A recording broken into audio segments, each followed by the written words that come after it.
காளஹஸ்திநாதா என் கண்ணே உனக்காக உதிரம் வழிய கண்டேன், உயிர் பதறுகின்றேனே.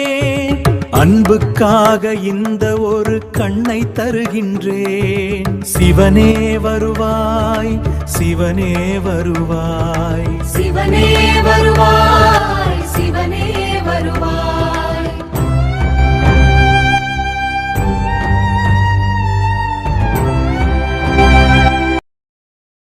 பழைய காலத்துல பொத்தப்பி நாடுன்னு ஒரு பகுதி இருந்துச்சு.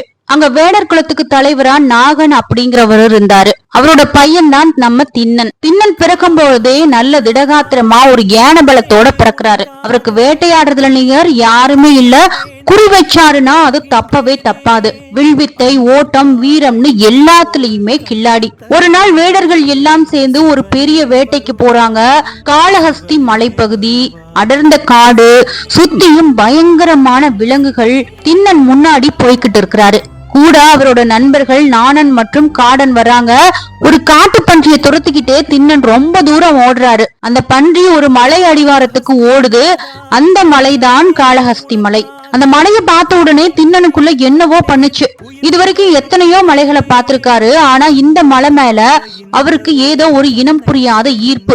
ஏதோ ஒண்ணு என்னை இங்க இழுக்குதே அப்படின்னு நினைச்சுக்கிட்டு அந்த பன்றியை பிடிக்கிறத விட்டுட்டு மலையில ஏற ஆரம்பிக்கிறாரு. கூட வந்த நண்பர்கள் திண்ணன் ஏன் இப்படி போறான் அப்படின்னு புரியாம பின்னாடியே போறாங்க.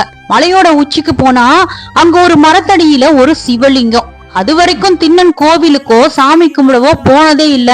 ஆனா அந்த லிங்கத்தை பார்த்த நிமிஷம் திண்ணனோட உடம்பு சிலிர்த்து போச்சு. அது வரைக்கும் ஒரு முரட்டு வேட்டைக்காரனா இருந்த திண்ணன் அப்படி ஒரு சின்ன குழந்தை மாதிரி மாறிட்டாரு.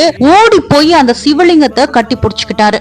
ஐயோ, இந்த மலையில யாருமே இல்லாம சாப்பாட்டுக்கு கூட வழி இல்லாம நீ தனியே இருக்கியப்பா அப்படின்னு சொல்லி ஓன்னு அழுதுட்டாரு. இதுதான் உண்மையான அன்பு. நம்ம ஒரு சாமிய பார்த்து வரம் கேட்போம். ஆனா திண்ணன் சாமிய பார்த்து நீ தனியா இருக்கியே, உனக்கு துணைக்கு நான் வரேன்னு நினைச்சாரு. அவருக்கு பசி, தாகம், தன்னோட வீடு, தன்னோட அப்பா அம்மா எல்லாத்தையும் அந்த நிமிஷமே மறந்துட்டாரு. இன்னையில இருந்து நீதான் என் அப்பா, நீதான் எனக்கு எல்லாமே, உன்னை விட்டு நான் எங்கேயும் போக மாட்டேன்னு அந்த லிங்கத்துக்கிட்டயே உட்கார்ந்துகிட்டாரு. கூட வந்த நண்பர்கள் எவ்வளவோ கூப்பிட்டோம், அவர் வரல.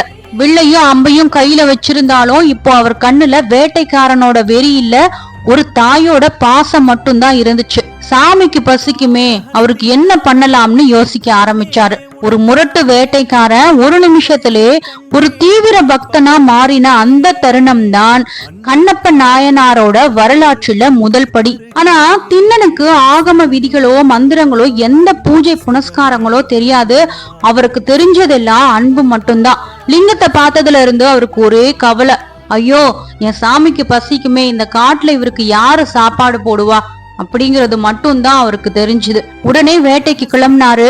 ஒரு நல்ல பன்றியை வேட்டையாடி அந்த நெருப்புல சுட்டு எடுத்தாரு. இப்ப ஒரு தாய்க்கு வர்ற மாதிரி ஒரு யோசனை அவருக்கு வந்துச்சு. சாமிக்கு கொடுக்கறது நல்ல ருசியா இருக்கணுமேன்னு நினைச்சு ஒவ்வொரு துண்டு கறியையும் தானே வாயில போட்டு மென்னு ருசி பார்த்தாரு. எது நல்ல ஜூஸா ருசியா இருக்கோ அதை மட்டும் தனியா ஒரு இலையில எடுத்து வச்சாரு. உலகம் இத பார்த்து எச்சில்னு சொல்லும். ஆனா திண்ணனுக்கு அத சுவை பார்த்த அன்பு. அடுத்து சாமிக்கு குளிக்க வைக்க தண்ணி வேணுமே, கைய வச்சு தண்ணியை எடுத்தா கீழே சிந்திரும். பாத்திரம் எதுவுமே இல்ல. உடனே திண்ணன் என்ன பண்ணாரு தெரியுமா? பக்கத்துல இருந்த சொர்ணமுகி ஆத்துல இறங்கி தன்னோட வாய் நிறைய தண்ணீரை அள்ளிக்கிட்டாரு. ஒரு கையில வில்ல புடிச்சுக்கிட்டு இன்னொரு கையில கரிய வச்சுக்கிட்டு தலையில கொஞ்சம் காட்டு பூக்களை சொருகிக்கிட்டு ஓடி வந்தாரு. லிங்கத்துக்கிட்ட வந்ததும் முதல்ல லிங்கத்துக்கு மேல இருந்த பழைய பூக்களை தன்னோட காலால தள்ளிவிட்டாரு. அப்புறம் தன் வாயில இருந்த தண்ணிய உமிழ்ந்து சாமிக்கு அபிஷேகம் பண்ணாரு. இதுதான் அவரோட கங்கை நீர். அப்புறம் தலையில இருந்த பூக்களை எடுத்து வச்சு தாம் மென்னு ருசி பார்த்து கொண்டு வந்த கறிய சாமி முன்னாடி வச்சாரு. இந்தாப்பா சாமி, நல்ல ருசியா இருக்கு, சாப்பிடுன்னு ஒரு சின்ன குழந்தை தன்னோட அப்பாவுக்கு ஊட்டி விடுற மாதிரி கொஞ்சினாரு. சாப்பிட்டு முடிச்சதும் சாமிக்கு தூக்கம் வருமேன்னு நினைச்சாரு. காட்டு விலங்குகள் எதுவும் வந்துடக்கூடாதுன்னு வில்லும் அம்பும் கையில ஏந்தி விடிய விடிய அந்த லிங்கத்துக்கிட்டயே காவலா நின்னாரு. அவருக்கு பசி எடுக்கல, தூக்கம் வரல. ஈசன் மேல இருந்த அந்த பைத்தியக்காரத்தனமான அன்பு அவரை எதையுமே யோசிக்க விடல. மந்திரம் சொல்லி தங்கம் வெள்ளியில அபிஷேகம் பண்றதை விட திண்ணன் வாயால துப்புன அந்த தண்ணியும் அவர் ருசி பார்த்து கொடுத்த அந்த கறியும் சிவபெருமானுக்கு தேவாமிர்தமா இருந்துச்சு. ஏன்னா அங்க நாங்கிற அகந்தை இல்லை, வெறும் அன்பு மட்டும் தான் இருந்துச்சு. திண்ணனோட இந்த பூஜை 1 நாள் 2 நாள் இல்ல, தொடர்ந்து 5 நாள் நடந்துச்சு. திண்ணன் காட்டுக்குள்ள இருந்து கரியும் தண்ணியும் கொண்டு வந்து ஒரு பக்கம் பூஜை பண்ணிக்கிட்டு இருக்கிறாரு.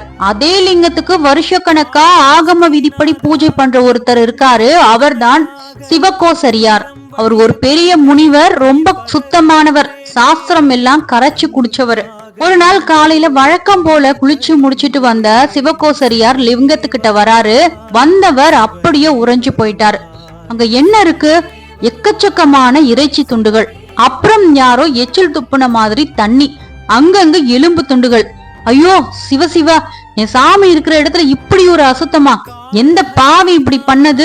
வேடர்கள் யாரோ வந்து தீட்டு பண்ணிட்டாங்களேன்னு சொல்லி அழுதுட்டாரு. உடனே எல்லாத்தையும் சுத்தம் பண்ணிட்டு பஞ்சகவ்யம் எல்லாத்தையும் தெளிச்சு மந்திரம் சொல்லி மறுபடியும் ஒரு பெரிய பூஜையை செஞ்சுட்டு போயிட்டாரு. ஆனா அடுத்த நாள் காலையில வந்து பார்த்தா மறுபடியும் அதே கதை. திண்ணன் ராத்திரி வராரு, தன்னோட விருப்பப்படி கறிய படைக்கிறாரு. முனிவர் காலையில வராரு, சுத்தம் பண்ணிட்டு பூஜை பண்றாரு. முனிவருக்கு பயங்கரமான கோபம். யாருன்னு தெரிஞ்சா இன்னைக்கு விட மாட்டேன்னு நினைக்கிறாரு. ஒரு பக்கம் திண்ணனோட அன்பு பூஜை, இன்னொரு பக்கம் முனிவரோட ஆச்சார பூஜை. சிவபெருமான் பார்த்தாரு, முனிவர் பெரிய அறிவாளிதான், ஆனா அவருக்கு திண்ணனோட அன்போட வலிமை தெரியல. அதனால முனிவரோட கனவுல சிவபெருமான் தோன்றினாரு. முனிவரே, நீங்க தீட்டுன்னு நினைக்கிற அந்த பொருள் எனக்கு ரொம்ப பிடிச்சது. அவன் வாயில துப்புற தண்ணி எனக்கு கங்கை நீரை விட புனிதமானது. அவன் மென்னு கொடுத்த கறி எனக்கு அமுதம் மாதிரி. அவனோட அன்பை உங்களுக்கு நாளைக்கு காட்டுகிறேன், நீங்க ஒளிஞ்சு நின்னு பாருங்க அப்படின்னு சொல்லிட்டாரு. ஈசன் சொன்ன மாதிரியே சிவகோசரியார் மறுநாள் காலையில அந்த லிங்கத்துக்கு பின்னாடி ஒரு புதருக்குள்ள ஒளிஞ்சுக்கிட்டாரு. திண்ணன் வர்ற நேரத்துக்காகவே காத்துக்கிட்டு இருக்கிறாரு. திண்ணன் தன்னோட கையில வில்லோட, வாயில தண்ணியோட, அதே பக்தியோட வர்றாரு. அன்னைக்கு ஈசன் ஒரு பெரிய திருவிளையாடலை தயார் பண்ணி வச்சிருந்தாரு. ஆனா அன்னைக்கு காட்சி வேற மாதிரி இருக்கு. லிங்கத்தோட வலது கண்ணுல இருந்து சிவப்பு நிறத்துல ரத்தம் சொட்டு சொட்டா வழியுது. இத பார்த்த திண்ணன் கையில இருந்த கரியும் வில்லையும் அப்படியே கீழே போட்டாரு. ஐயோ அப்பா, என் ஈசா, உனக்கு என்ன ஆச்சுன்னு ஓடி போய் லிங்கத்தை கட்டிக்கிட்டு அழறாரு. யார் உன்னை இப்படி பண்ணுனது? காட்டு பன்றி ஏதாச்சும் முட்டுச்சா, இல்ல வேடர்கள் யாராவது அம்பு விட்டுட்டாங்களான்னு சுத்தி சுத்தி பாக்குறாரு. அங்க யாருமே இல்ல, ரத்தமும் நிக்கவே இல்ல. அது இன்னும் அதிகமா வந்துகிட்டே இருக்கு. ஒரு முரட்டு வேட்டைக்காரன் அன்னைக்கு ஒரு சின்ன பையன் மாதிரி தரையில விழுந்து புரண்டு அழறாரு. அவர் ஒரு வேட்டைக்காரர் இல்லையா, அவருக்கு காட்டு வைத்தியம் தெரியும். உடனே ஓடி போய் மலையில இருக்கிற சில பச்சிலை மூலிகைகளை கொண்டு வராரு. அத கையில வச்சு கசக்கி அந்த சாரை லிங்கத்தோட கண்ணுல வைக்கிறாரு. ஆனா ரத்தம் நிக்கல. அப்புறம் மந்திரம் தெரிஞ்சவங்க யாராவது இருக்கிறாங்களான்னு பாக்குறாரு, யாருமே இல்ல. அப்பதான் அவருக்கு ஒரு விஷயம் தோணுது. ஊனுக்கு ஊன், அதாவது உடம்புல ஒரு இடத்துல அடிபட்டா அதே மாதிரி இன்னொரு உறுப்பை வச்சா அது சரியாகிடும்னு ஒரு கிராமத்து நம்பிக்கை அவருக்கு இருந்துச்சு. சாமி கண்ணுல இருந்து ரத்தம் வருதுன்னா அவருக்கு ஒரு நல்ல கண்ணு வேணும். என்கிட்ட 2 கண்ணு இருக்குல்ல, என்னோட கண்ணை கொடுத்துட்டா சாமிக்கு ரத்தம் நின்றுமே அப்படின்னு நினைக்கிறாரு. துளியும் யோசிக்கல, தியானம் பண்ணல, சாமி கிட்ட வரம் கேட்கல. படக்குன்னு தன் கையில இருந்த கூர்மையான அம்பை எடுக்கிறாரு. தன்னோட வலது கண்ணுல வச்சு அப்படியே தோண்டி எடுக்கிறாரு. அந்த வலி எப்படி இருக்கும்னு யோசிச்சு பாருங்க. ஆனா திண்ணனுக்கு வலி தெரியல, ஈசனோட வலிதான் பெருசா தெரிஞ்சுது. தோண்டி எடுத்த கண்ணை அப்படியே லிங்கத்தோட வலது கண்ணுல பொருத்தினாரு. என்ன அதிசயம், ரத்தம் நின்னுடுச்சு. திண்ணனுக்கு இப்ப பயங்கர சந்தோஷம். ஆஹா, என்னோட சாமி கண்ணு சரியாகிடுச்சு அப்படின்னு ஒத்த கண்ணுல ரத்தம் வழிய வழிய சிரிச்சு ஆடுறாரு. ஒளிஞ்சிட்டு நின்னு இத பாத்துட்டு இருந்த முனிவர் சிவகோசரியாருக்கு கை கால் எல்லாம் நடுங்குது. இப்படியும் ஒரு பக்தியான வாயடைச்சு போயிட்டாரு. ஆனா ஈசன் இதோட நிறுத்தல. திண்ணனோட பக்திய உலகுக்கே காட்டணும்னு முடிவு பண்ணாரு. கொஞ்ச நேரத்திலேயே லிங்கத்தோட இன்னொரு கண்ணுல, அதாவது இடது கண்ணுல இருந்து ரத்தம் வர ஆரம்பிக்குது. திண்ணன் மறுபடியும் பதறிட்டாரு. ஐயோ, இது என்ன சோதனை? இப்ப இடது கண்ணுல இருந்து ரத்தம் வருதே, இதுக்கும் என் இன்னொரு கண்ணை கொடுத்துறேன்னு சொல்லி முடிவெடுக்கிறாரு. திண்ணன் இப்போ ஒரு வித்தியாசமான கோலத்துல இருக்கிறாரு. ஒரு கண்ணு ஏற்கனவே இல்ல, ரத்தம் வழிஞ்சுகிட்டு இருக்கு.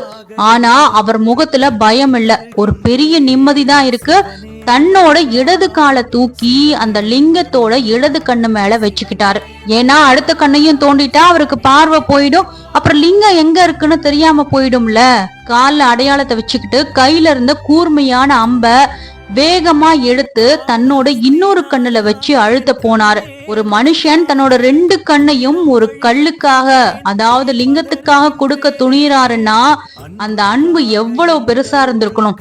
அவர் அம்பு கண்ணத்தோட போன அந்த நிமிஷம் அந்த இடமே ஸ்தம்பிச்சு போகுது.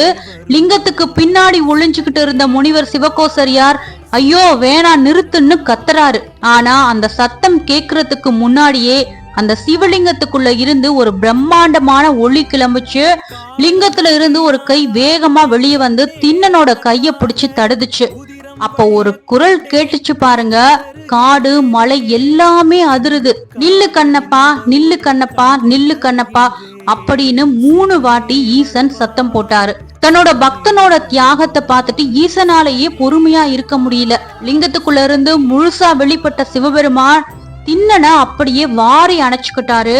அந்த தொடுதல்ல திண்ணனோட 2 கண்ணும் மறுபடியும் முளைச்சு பழையபடி பிரகாசமா தெரிஞ்சது. திண்ணன் அப்படின்னு இருந்த பேரை மாத்தி என் சாமிக்கே கண்ணை கொடுத்தவன் நீ, அதனால இன்னையில இருந்து நீ கண்ணப்பன் அப்படின்னு ஈசன் அவருக்கு பேர் வைக்கிறாரு. சிவபெருமான் கண்ணப்பரை பார்த்து உன்னோட இந்த தூய்மையான அன்புக்கு முன்னாடி எல்லா வேதங்களும் தோத்து போச்சு. உன்னோட எச்சில் எனக்கு தேவாமிர்தம், நீ இனிமேல் என்னை விட்டு பிரியவே மாட்டாய், எப்பவும் என் பக்கத்திலேயே இருப்பாயின்னு வரம் கொடுத்தாரு. அதனாலதான் இன்னைக்கும் காளஹஸ்தி கோவிலுக்கு போனா சாமிக்கு வலது பக்கத்துல இருக்க கண்ணப்ப நாயனார நீங்க பாக்கலாம்.